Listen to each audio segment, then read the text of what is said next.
the Ark of the Covenant mystery may finally be solved. This archaeologist names its likely location.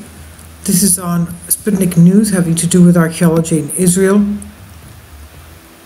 The Ark of the Covenant, also known as the Ark of the Testimony, is the gold-covered wooden chest with lid cover described in the book of Exodus. It contains three things: the 2 stone tablets containing the 10 Commandments. It contains a jar of manna that the Israelites were gathering for 40 years in the Sinai desert. And it contains the rod of Aaron, the budding rod of Aaron.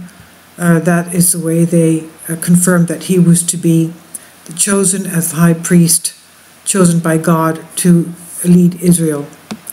Now, Israel Finkelstein, a professor at Tel Aviv University and the man in charge of an archaeological dig at the Israeli town of Kiryat Ye'arim, reveals that that area could be the resting place of the mythical Ark of the Covenant. As we know, it's lost, and it was somehow done away with.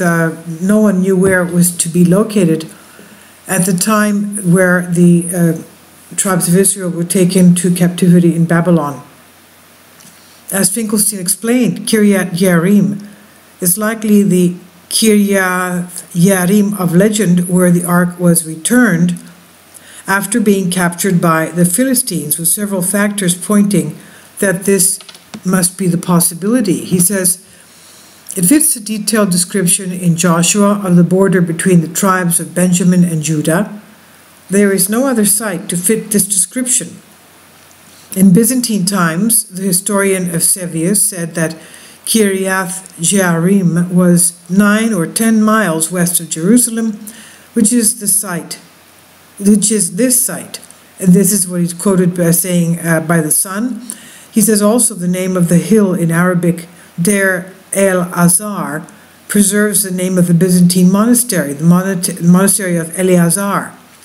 According to the book of Samuel, Eleazar was the priest in charge of the ark.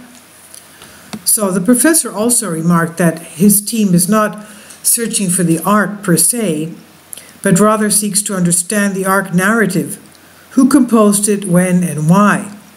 He also noted that Kiryat Ye'arim straddled the border between the kingdoms of Israel and Judah and was likely used by the former to control the latter. Therefore, Finkelstein postulates that the ark story was likely created in order to give Kiryat Ye'arim religious legitimacy as an administrative center. He says, the biblical narrative probably comes from the northern kingdom of Israel and was seemingly composed in the first half of the 8th century BC. They probably served the ideological goal of the kingdom at the time, perhaps also its territorial aspirations, namely to control over Judah, he said. The Ark of the Covenant, also known as the Ark of the Testimony, is a gold-covered wooden chest with lid covered, described in the book of Exodus as containing the 2 stone tablets, the 10 Commandments. According to various texts within the Hebrew Bible, it also contains the Aaron's rod and the pot of manna. In December, the US-based Bible Archaeology Search and Exploration Institute, BASE, BASE for short, also declared that its scholars have allegedly pinpointed the location of a legendary biblical relic known as the Ark of the Covenant, claimed that the relic is resting at the Church of Our Lady Mary of Zion in Aksum. So if we get more information on this, we'll keep you updated.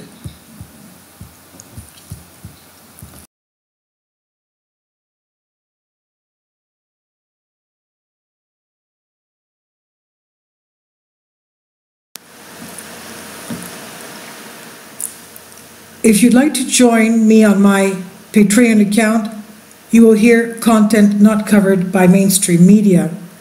These riveting stories will be based on my research, and I will state my opinions and give my personal insight on diverse and controversial subjects and world events not covered by mainstream media, and not supported by YouTube guidelines. So whatever I have on my Patreon, Most of those will not be on my YouTube channel. Please consider becoming a member today.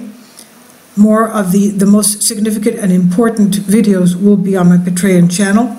Your support helps me to continue my research and keeps this YouTube channel alive. And we depend on your support, your generous charity, because we help economically challenged families here in Athens, Greece, in Kapota, and we also help the young generation with university tuition and the community around our church. Thank you.